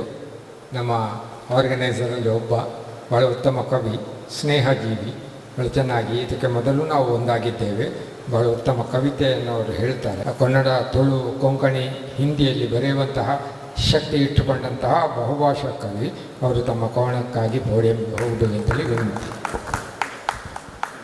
ನನ್ನ ಕವಿತೆ ಹೆಸರು ಸಂವಾದ. ಯೋಧನೊಬ್ಬ ಗಡಿರೇಖೆಯ ಬಳಿ ಕುಳಿತು ತನ್ನ ಬಂದೂಕಿಗೆ ಗುಂಡನ್ನು ತುಂಬುತ್ತಿದ್ದ. ಒಂದು ಗುಂಡು ಹಠಾತ್ತನೆ ನೆಲಕ್ಕೆ ಹಾರಿತು. ಎತ್ತಿಕೊಳ್ಳುವ ಮೊದಲೇ ಸಂವಾದಕ್ಕಿಳಿಯಿತು. ನೀ ಹೋರಾಡುವುದು ನಿನಗಾಗಿಯಾ?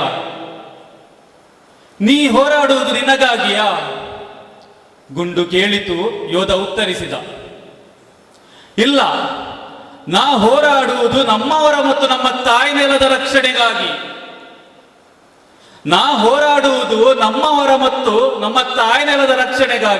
ಯೋಧ ಉತ್ತರಿಸಿದ. ಗುಂಡು ನಕ್ಕಿತು. ಯಾರು ನಮ್ಮವರು, ಯಾವುದು ತಾಯ್ನೆಲ? ಗಡಿಯಾಚೆ ಇದ್ದಾರಲ್ಲ, ಅವರು ಕೂಡ ತಮ್ಮವರಿಗಾಗಿ ಮತ್ತು ತಮ್ಮ ತಾಯ್ನೆಲಕ್ಕಾಗಿ ಹೋರಾಡುವವರಲ್ಲವೇ?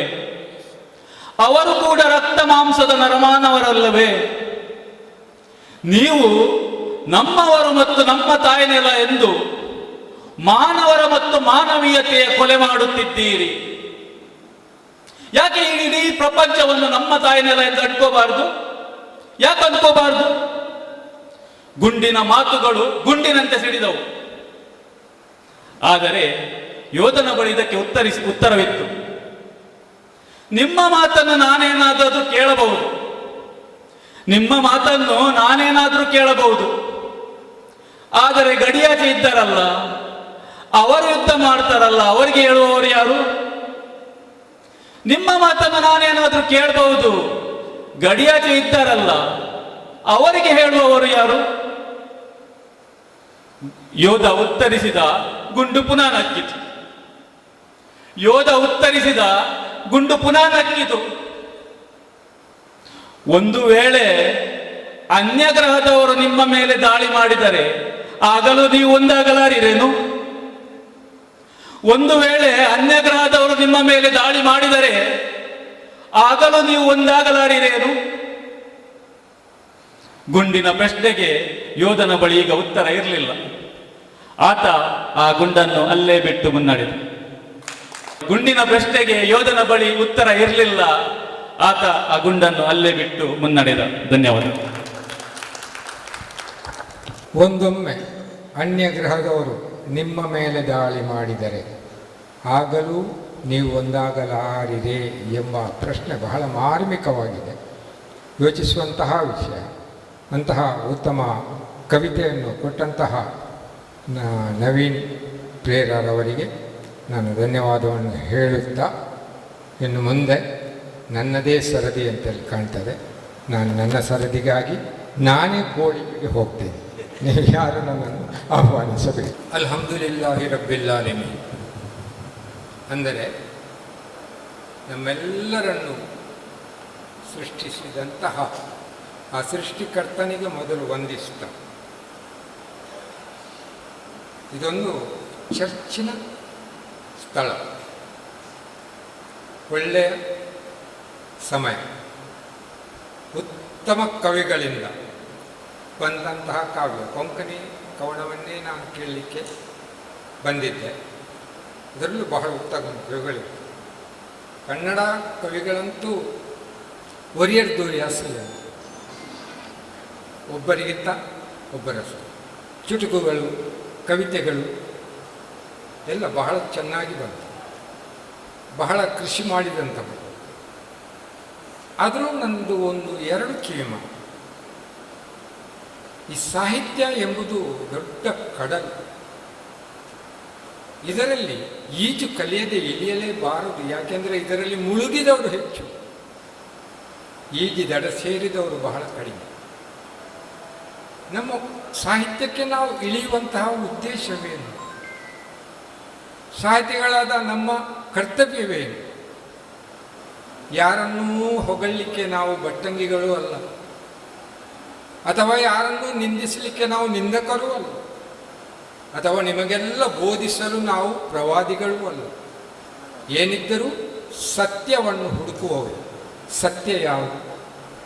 ದೇವರು, ಸೃಷ್ಟಿಕರ್ತ ಸತ್ಯ, ಅವನ ಸೃಷ್ಟಿಗಳು ಸತ್ಯ.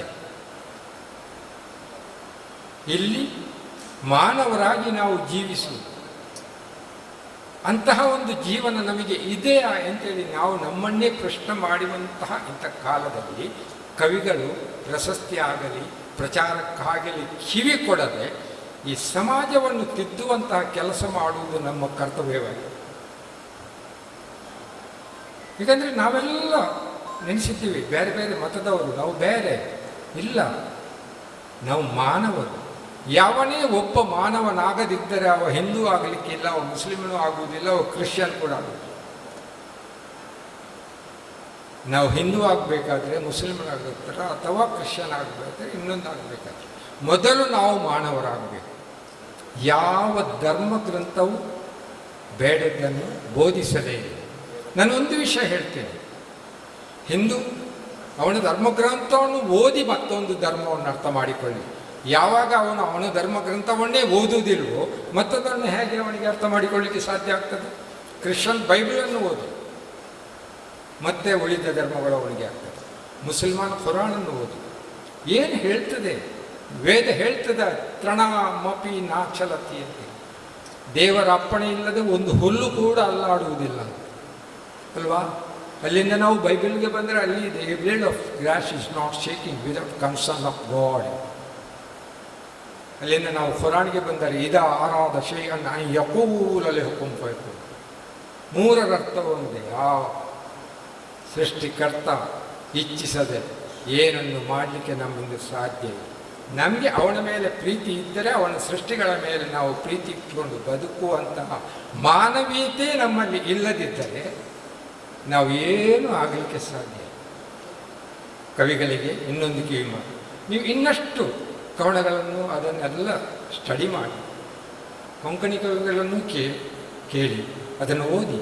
ನನ್ನ ತುಂಬ ಮಿತ್ರರಿದ್ದರು, ಚಾಪ್ರಾಡಿ ಕೋಷ್ಟ, ಜೊರಾಮ್ ಸೋಜಾ, ಕ್ಲೆವೆನ್ ವಾಲೆಂಟಿಯನ್, ಎಂಥ ಕವಿತೆ ಯಾವುದರಲ್ಲಿ ಇರಲಿ ಒಮ್ಮೆ ಓದಿ.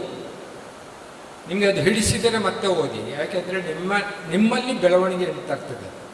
ಇತರ ಭಾಷೆ ಸಾಹಿತ್ಯಗಳನ್ನು ಓದಿದ, ಯಾಕೆಂದರೆ ನಾನು ಬಹಳ ಚಿಕ್ಕಂದಿನಿಂದಲೇ ಎಲ್ಲವನ್ನು ಸ್ಟಡಿ ಮಾಡ್ತಾ ಬಂದವು. ಮಗ ಕೊಂಕಣಿ ಉಳುಂಗ್ ಗೊತ್ತ ಸರ್,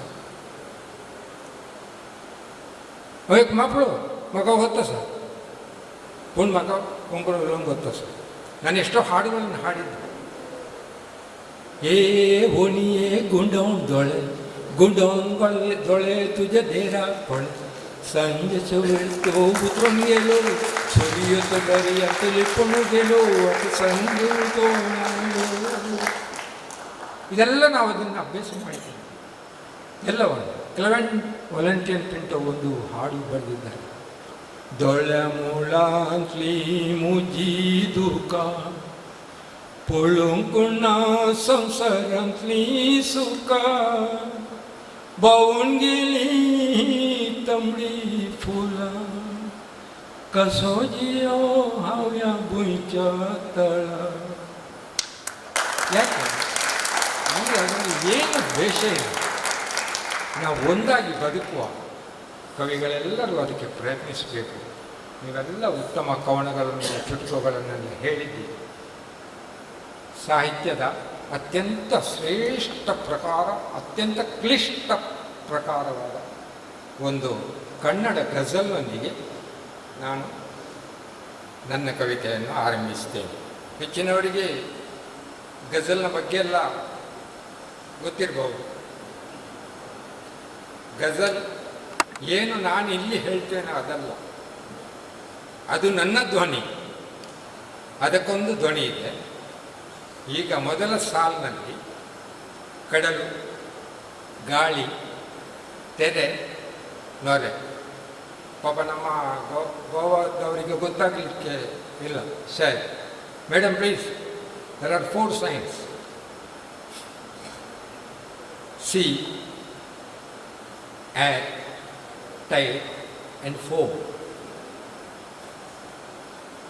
ಈ ಗಜಲ್ನಲ್ಲಿ ಮೊದಲ ಆ 2 ಸಾಲುಗಳು.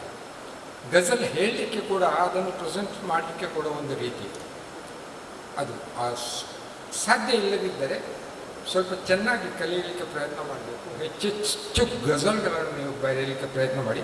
ಬಹಳ ಕಷ್ಟ ಇದೆ. ಕಾಫಿಯ ರದೀಫೆಲ್ಲ ತರಲಿಕ್ಕೆ ಸಾಧ್ಯ ಆಗುವುದಿಲ್ಲ. ಯಾಕೆಂದರೆ ನಾವಿಷ್ಟು ಕಲಿತರು, ಯಾಕೆಂದರೆ ಅದು ಕಲಿತು ಮುಗಿಯುವಂಥದ್ದಲ್ಲ. ನೀವು ನೆನೆಸಬಹುದು, ದೊಡ್ಡವರು ಬಹಳ ದೊಡ್ಡ ಸಾಹಿತ್ಯ ಅಂತೇಳಿ. ಸಾಹಿತ್ಯ ಲೋಕದಲ್ಲಿ ನನ್ನದು 2% ಕೂಡ ಇಲ್ಲ, ಓನ್ಲಿ 2%. ಅದಕ್ಕಾಗಿ ಈಗ ನನ್ನನ್ನು ಈ 4 ಸಂಕೇತಗಳನ್ನು ಇಟ್ಟುಕೊಂಡು ನೀವು ಅದನ್ನು ಅರ್ಥ ಮಾಡಿಕೊಳ್ಳಿ.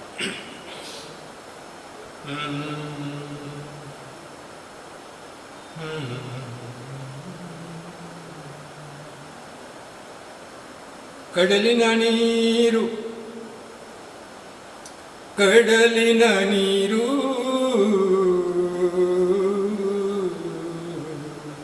ಕಡಲಿನ ನೀರು,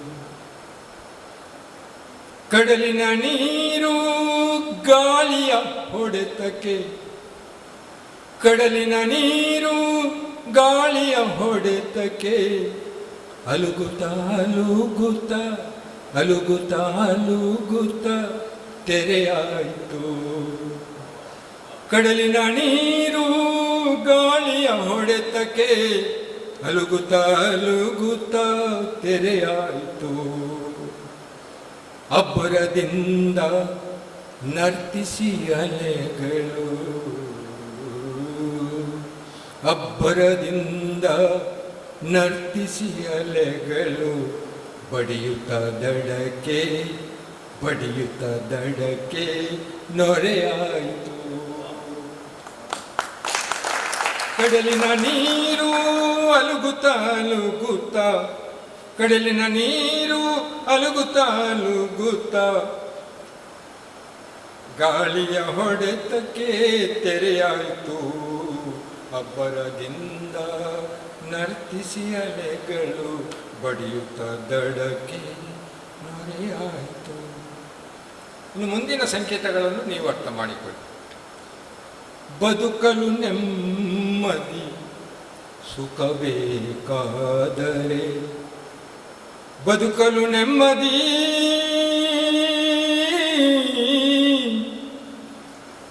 ಬದುಕಲು ನೆಮ್ಮದಿ ಸುಖ ಬೇಕಾದರೆ ಮಿತಿಯಲ್ಲಿರಲಿ, ಮಿತಿಯಲ್ಲಿರಲಿ ಬಯಕೆಗಳು. ಬದುಕಲು ನೆಮ್ಮದಿ ಸುಖ ಬೇಕಾದರೆ ಮಿತಿಯಲ್ಲಿರಲಿ ಬಯಕೆಗಳು. ಗಾಳಕ್ಕೆ ತುರಿದ ಎರೆಹುಳ ಕಂಡು, ಗಾಳಕ್ಕೆ ತುರಿದ ಎರೆಹುಳ ಕಂಡು ನುಂಗಿದ ಮೀನು ಸೆರೆಯಾಯಿತು, ನುಂಗಿದ ಮೀನು ಸೆರೆಯಾಯಿತು. ಕಡಲಿನ ನೀರು ಅನುಭವ ಕಲಿಸುವ ಪಾಠವು ಜಗದಿ, ಅನುಭವ ಕಲಿಸುವ ಪಾಠವು ಜಗದಿ. ಚೇತನ ತುಂಬುವ ಜೀವಜಲ, ಅನುಭವ ಕಲಿಸುವ ಪಾಠವು ಜಗದಿ. ಚೇತನ ತುಂಬುವ ಜೀವಜಲ. ಸುರಿದ ಹನಿಗಳು, ಸುರಿದ ಹನಿಗಳು ಇಂಗುತ್ತ ಭುವಿಯಲ್ಲಿ, ಸುರಿದ ಹನಿಗಳು ಇಂಗುತ್ತ ಭುವಿಯಲ್ಲಿ ಒಸರುವ ನೀರಿನ ಕೆರೆ ಆಯಿತು, ಒಸರುವ ನೀರಿನ ಕೆರೆ ಆಯಿತು. ಕಡಲಿನ ನೀರು ಹೊಗಳಿಕೆ ಯಾರಿಗೂ ಅನಿವಾರ್ಯವೇ ಅಲ್ಲ, ಹೊಗಳಿಕೆ ಯಾರಿಗೂ ಅನಿವಾರ್ಯವೇ ಅಲ್ಲ. ತೆಗಳುವ ಚಟವೂ ಸರಿಯಲ್ಲ. ಹೊಗಳಿಕೆ ಯಾರಿಗೂ ಅನಿವಾರ್ಯವೇ ಅಲ್ಲ, ತೆಗಳುವ ಚಟವೂ ಸರಿಯಲ್ಲ. ನಿಂದನೆ ಎಷ್ಟೋ ನೊಂದ ಮನಸ್ಸಿಗೆ, ನಿಂದನೆ ಎಷ್ಟೋ ನೊಂದ ಮನಸ್ಸಿಗೆ, ಗಾಯದ ಮೇಲಿನ ಬರೆಯಾಯ್ತು. ನಿಂದೆಗಳೆಷ್ಟೋ ನೊಂದ ಮನಸ್ಸಿಗೆ, ಗಾಯದ ಮೇಲಿನ ಬರೆಯಾಯ್ತು.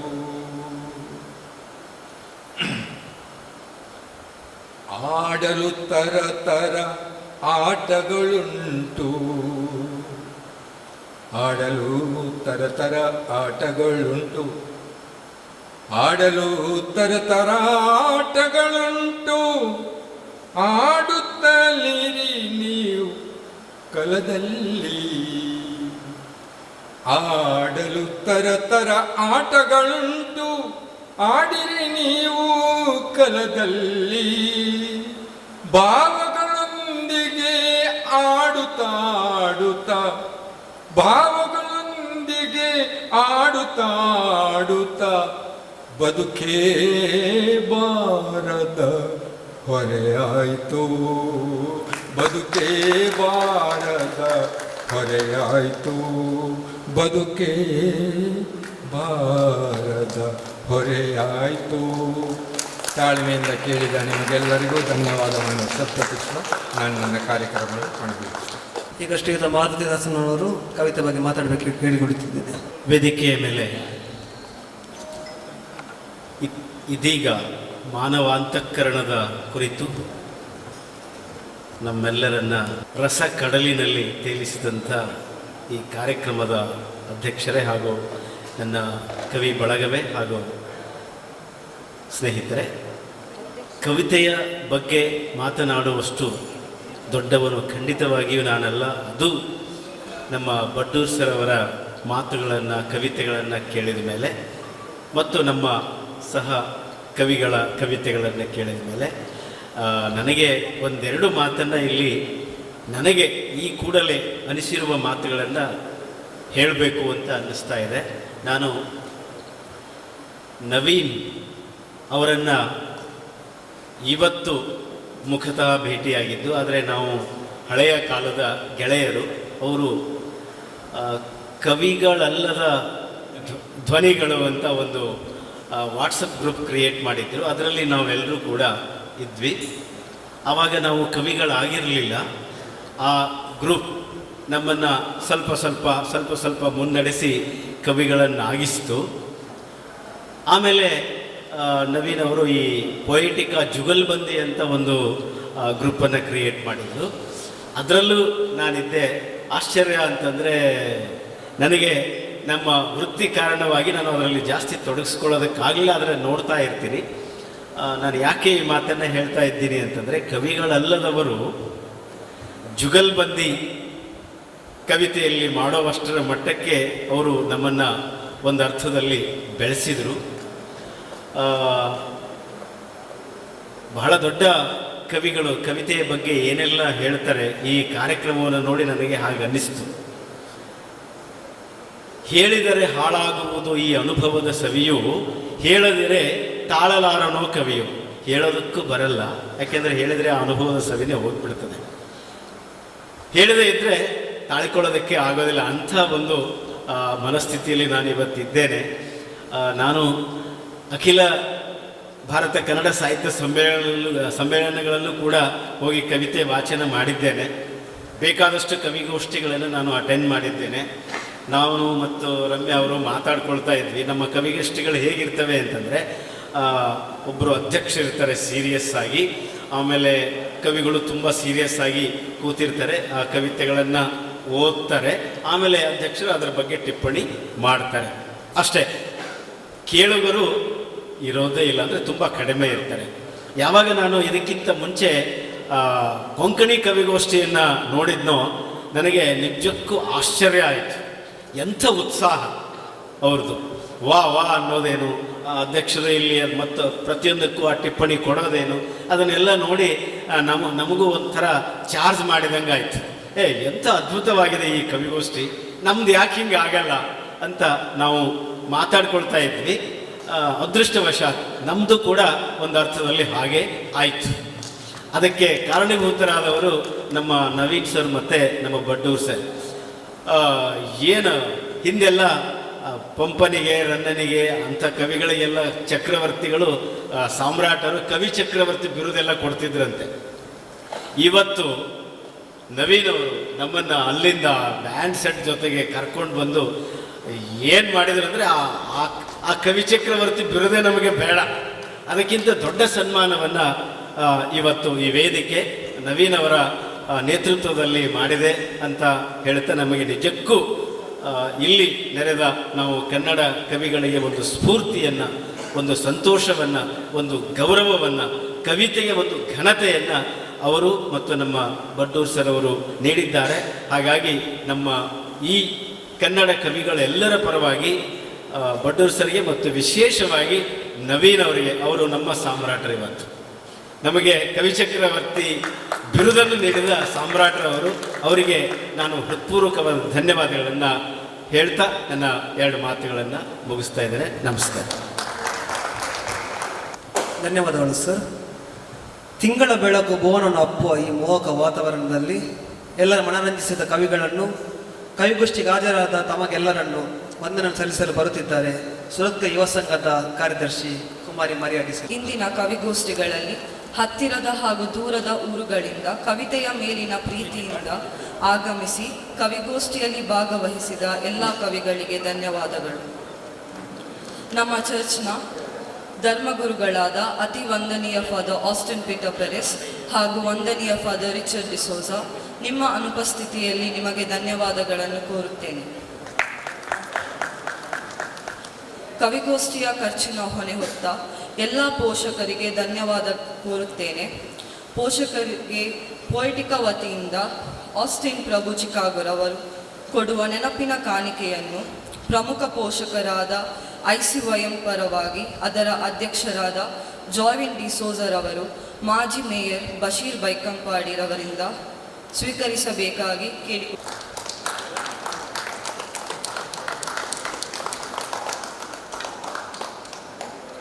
ಸಹ ಪೋಷಕರಾದ ಮ್ಯಾಕ್ಸಿಮ್ ಸೆರವೋ ಸುರತ್ಕಲ್, ನವೀನ್ ಪೆರೇರಾ ಸುರತ್ಕಲ್, ಲಿಗೋರಿ ಡಿಸೋಜಾ ಸುರತ್ಕಲ್ ಹಾಗೂ ನ್ಯಾನ್ಸಿ ಸಿಕ್ವೇರಾ ಸುರತ್ಕಲ್ ಇವರು ಮುಂದೆ ಬಂದು ನೆನಪಿನ ಕಾಣಿಕೆಯನ್ನು ಸ್ವೀಕರಿಸಬೇಕಾಗಿ ಕೇಳಿಕೊಳ್ಳುತ್ತೇನೆ.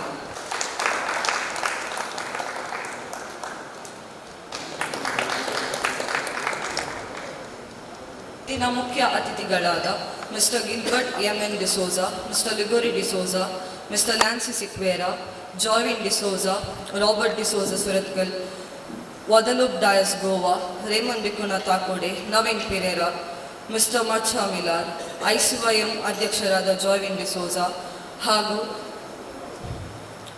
ಪೋಯಿಟಿಕ ವತಿಯಿಂದ ಧನ್ಯವಾದಗಳು. ಕಾರ್ಯನಿರ್ವಹಿಸಿದ ಅಜಿತ್ ಡಿಸೋಜಾ, 2 ಕವಿಗೋಷ್ಠಿಯ ಅಧ್ಯಕ್ಷತೆ ವಹಿಸಿದ್ದ ಕವಿಗಳಾದ ಮೊಹಮ್ಮದ್ ಬಡ್ಡೂರು, ವಾದಲೂಪ್ ಡಾಯಸ್ ಗೋವಾ ಮತ್ತು ರೇಮನ್ ಡಿಕುನ ತಾಕೋಡೆರವರಿಗೆ ಧನ್ಯವಾದಗಳನ್ನು ಕೋರುತ್ತೇನೆ.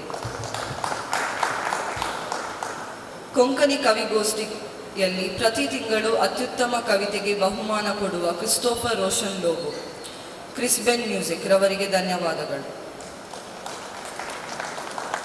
ವಿವಿಧ ಸೇವೆಗಳನ್ನು ಒದಗಿಸಿದ backdrop Suresh, fashion decorators, soundscape in ಮಿಸ್ಕೆಟ್, catering western caterers, video Austin Pereira ನಿಮಗೆ ಧನ್ಯವಾದಗಳು. ಕವಿತೆಯ ಮೇಲಿನ ಪ್ರೀತಿಯಿಂದ ತನ್ನೆಲ್ಲ ಕಾರ್ಯವನ್ನು ಬದಿಗಿರಿಸಿ ಕಾವ್ಯ ಆಸ್ವಾದಿಸಿ ಕವಿಗೋಷ್ಠಿಗಳನ್ನು ಯಶಸ್ವಿಯಾಗಿಸಿರುವ ತಮ್ಮೆಲ್ಲರಿಗೂ ICYM ಮತ್ತು ಪೋಯಿಟಿಕ ವತಿಯಿಂದ ಧನ್ಯವಾದಗಳು. ಕೊಂಕಣಿ ಕವಿಗೋಷ್ಠಿಯ ಅತ್ಯುತ್ತಮ ಕವಿತೆ ಇದರ ಬಹುಮಾನ ಹೋಗುತ್ತಿದೆ ರೂಪೇಶ್ ದೇಸಾಯಿ ಗೋವಾ. ಇವರು ಬಶೀರ್ ಬೈಕಂಪಾಡಿ ಇವರಿಂದ ಬಹುಮಾನವನ್ನು ಸ್ವೀಕರಿಸಬೇಕಾಗಿ ವಿನಂತಿ.